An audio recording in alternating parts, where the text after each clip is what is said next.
शं वरुणः शन्नो भवत्वर्यमा शन्न इन्द्रो बृहस्पतिः शन्नो विष्णुरुक्रमः ॐ शान्ति शान्ति शान्तिः।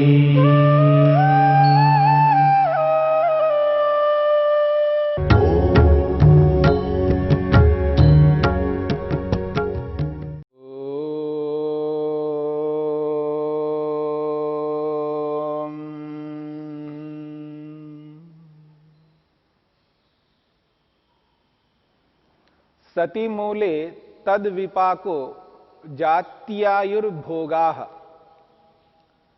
साधन पाद के इस 13वें सूत्र को लेकर के हम विचार कर रहे हैं। सति मूले, अविद्या रूपी मूल के होने पर तद विपाकः, उन कर्माशयों का विपाक यानी फल प्राप्त होता है। किस रूप में? जाति, आयु और भोग के रूप में। महर्षि वेदव्यास ने 4 प्रकार के प्रश्नों को उपस्थित किया है।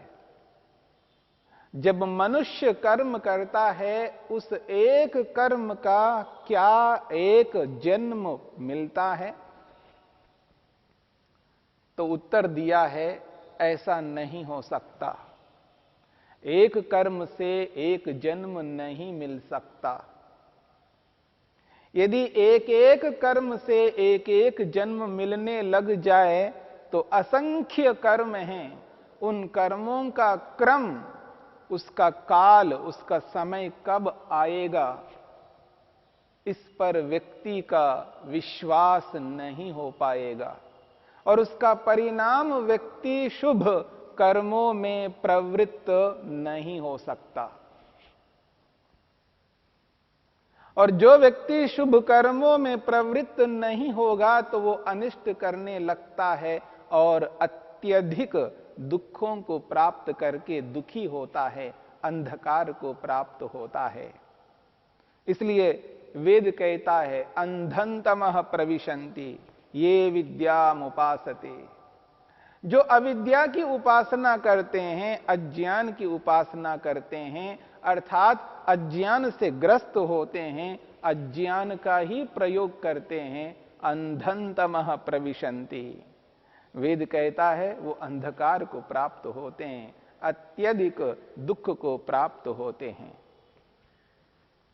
इसलिए एक कर्म से एक जन्म नहीं मिल सकता।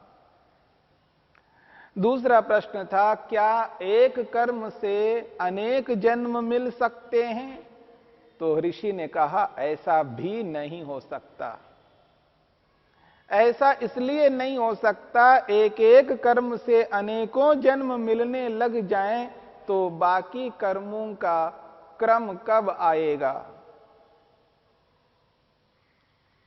बाकी इतने कर्म हैं, अनंत कर्म हैं, उन कर्मों का क्रम तो आएगा ही नहीं जब एक एक कर्म से अनेक जन्म मिलने लग जाएंगे। इसलिए एक कर्म से अनेक जन्म भी नहीं मिल सकते। तीसरा प्रश्न था, क्या अनेकों कर्मों से अनेकों जन्म मिल सकते हैं? तो उत्तर मिला, नहीं मिल सकते। अनेकों जन्म एक साथ कभी नहीं मिल सकते। एक समय में एक ही जन्म मिल सकता है, अनेकों जन्म नहीं मिल सकते। अर्थात वो क्रम से ही मिलना चाहिए जन्म। जब जन्म क्रम से ही मिलेगा तो फिर यही आएगा कि एक कर्म से एक जन्म, एक कर्म से एक जन्म। तो पहले प्रश्न में और तीसरे प्रश्न में कोई विशेष अंतर नहीं है। जो समाधान पहले प्रश्न का है वही समाधान तीसरे प्रश्न का है। एक साथ अनेक कर्म नहीं किए जा सकते तो एक साथ अनेक जन्म भी नहीं मिला करते हैं। और चौथा प्रश्न बचा है कि अनेकों कर्मों से क्या एक जन्म मिलता है? तो महर्षि कहते हैं हां, अनेकों कर्म मिलकर के एक जन्म को देने वाले होते हैं। इसलिए महर्षि कहते हैं तस्मात् जन्म प्रायणांतरे कृतः पुण्या पुण्य कर्माशय प्रचयो विचित्रः प्रधान उपसर्जन भावेन अवस्थितः प्रायणाभिव्यक्तः एक प्रघट्टकेन मरणं प्रसाद्य सम्मूर्छितः एकमेव जन्म करोति। एकमेव जन्म करोति, वो एक ही जन्म को उत्पन्न करने वाला वह कर्माशय होता है, वह कर्म समुदाय अनेक कर्म मिलकर के एक जन्म को देने वाले होते हैं। इसलिए कहा जा रहा है जन्म प्रायणांतरे। महर्षि कहते हैं जब व्यक्ति जन्म लेता है, जन्म लेकर के जैसे ही होश में आ जाता है तब से लेकर के प्रायण मृत्यु पर्यंत जो भी कर्म करता है व्यक्ति, उन सारे कर्मों को इकट्ठा किया जा रहा है।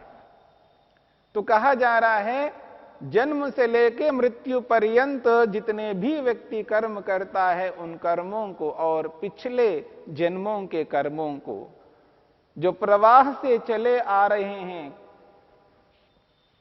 ऐसे कर्म जो प्रवाह से चले आ रहे हैं जन्म जन्मांतरों से, जिन कर्मों को हम करते हुए आ रहे हैं सभी कर्मों का फल नहीं मिला करता है। असंख्य कर्म हैं, असंख्य कर्म हैं। आत्मा की दृष्टि से, जीवात्मा की दृष्टि से असंख्य है जिनको गिन नहीं सकते, परंतु ईश्वर सर्वज्ञ है, इसलिए ईश्वर की दृष्टि से वो असंख्य नहीं है। ईश्वर की दृष्टि से मनुष्य के कर्म सीमित है, पर मनुष्य की दृष्टि से, आत्मा की दृष्टि से वो कर्म असंख्य इसलिए है क्योंकि आत्मा अल्पज्ञ है, वो गिन नहीं सकता, उसका सामर्थ्य नहीं है। इसलिए कहा जा रहा है जन्म प्रायणांतरे कृतः पुण्या पुण्य कर्माशय प्रचयः। पुण्या पुण्य कर्माशय प्रचय।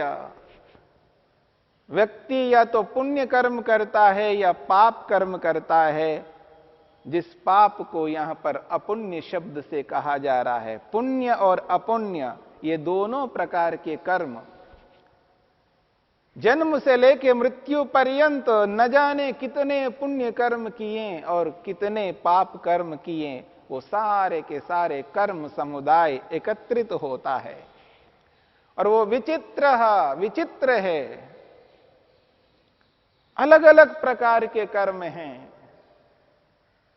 अलग अलग प्रकार के कर्म, रूप से, रस से, गंध से, स्पर्श से, शब्द से संबंधित, जड़ से संबंधित, चेतन से संबंधित, मानसिक कर्म, वाचनिक कर्म और शारीरिक कर्म, नाना प्रकार के ये असंख्य कर्म हैं। इसलिए कहा विचित्र, ये विचित्र हैं कर्म।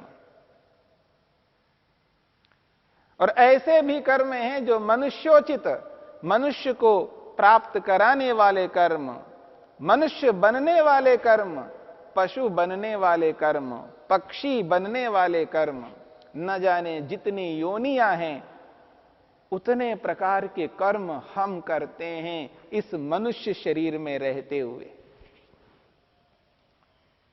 क्योंकि कोई आत्मा यदि कुत्ता बनता है तो वो इसलिए नहीं बना क्योंकि वो कुत्ता है, क्योंकि ऐसे कर्म उसने किया है। इस कारण से परमपिता परमात्मा ने उसको उस कुत्ते के जन्म में उसको प्राप्त कराया। ऐसे अलग अलग प्रकार की योनियां हैं, और उन योनियों में जो आत्मा जाता है, अलग अलग योनि को प्राप्त जो होता है उसके उसी प्रकार के कर्म होते हैं, और उन सारे कर्मों को मनुष्य योनि में करता है, क्योंकि मनुष्य योनि एक ऐसी योनि है जिसमें कर्म भी किए जाते हैं और भोग भी प्राप्त किए जाते हैं। ये भोग योनि के साथ साथ कर्म योनि भी है। इसलिए कहा जा रहा है विचित्र। और वो है कैसे? प्रधान उपसर्जन भावेन अवस्थित। ये मुख्य और गौण के रूप में विद्यमान है। जो फलोन्मुख हैं वो तो मुख्य है, और जो अभी फलोन्मुख नहीं है वो गौण है। मुख्य और गौण के रूप में विचित्र, विचित्र रूप से विद्यमान है। तरह तरह के कर्म हैं। प्रायणाभिव्यक्त, और ये जो कर्म समुदाय है जिसने एकत्रित किया है, प्रायणाभिव्यक्त, ये अभिव्यक्त होता है, प्रकट होता है। कब? प्रायणा, मृत्यु के समय। जब व्यक्ति मृत्यु शैया पर लेटा हुआ है, मरणासन्न है, उसे प्रतीति होती है अब मैं बचने वाला नहीं, अब मैं इस शरीर में नहीं रह सकता, अब मेरा जाने का समय आया है। उसको स्पष्ट दिखाई देता है, उसके समक्ष मृत्यु दिखाई देती है, उसको प्रतीति होती है। और वो जब से होश में आया है तब से लेकर अभी तक उसने जो भी कर्म किए होंगे उन सारे कर्मों को एक बार देखता है, अनुभव करता है। जैसे व्यक्ति किसी स्क्रीन के ऊपर, पर्दे के ऊपर देखता है, ठीक इसी प्रकार वो अपने मन रूपी पर्दे के ऊपर अपने किए हुए कर्मों को अनुभव करता है। देखो मैंने कैसे कैसे कर्म किए, कैसे पाप किए जो मेरे को नहीं करने चाहिए, लेकिन किए हैं। तब उसको एहसास होता है, देखो मैंने क्या किया। और जो पुण्य कर्म करने चाहिए और जितने कर्म करने चाहिए उतने पुण्य कर्म नहीं किया। ये एक स्थिति है। एक ऐसी भी स्थिति है, ऐसा भी व्यक्ति होता है जो विरला व्यक्ति होता है, वो अपने कर्मों को देखता है, देखो मैंने कितने पुण्य कर्म किए हैं, मेरे तो पाप बहुत कम हैं, मैंने किसी के प्रति अन्याय नहीं किया, असत्य आचरण नहीं किया। ऐसे भी लोग मिलते हैं। तो प्रायणाभिव्यक्त, जब वो मृत्यु शैया पर होता है, उसके जीवन भर के कर्म उसके सामने स्क्रीन के रूप में वो दिखाई देते हैं। प्रायणाभिव्यक्त, एक प्रघट्टकेन, एक गठड़ी के रूप में सारे के सारे कर्म समुदाय उसके सामने आ जाते हैं। मरणम प्रसाद्य, क्योंकि वो मरणासन्न हैं, तो मरणम प्रसाद्य, वो मृत्यु को प्राप्त हो जाता है।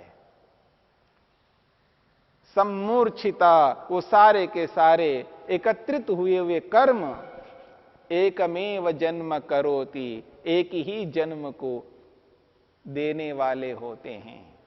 अनेक कर्म मिलकर के एकमेव जन्म, एक ही जन्म को देने वाले होते हैं। ये सिद्धांत है। यह सिद्धांत नहीं है, यह नियम नहीं है कि एक कर्म से एक जन्म मिलना। हां, अपवाद हो सकता है, और अपवाद कभी नियम नहीं हुआ करता।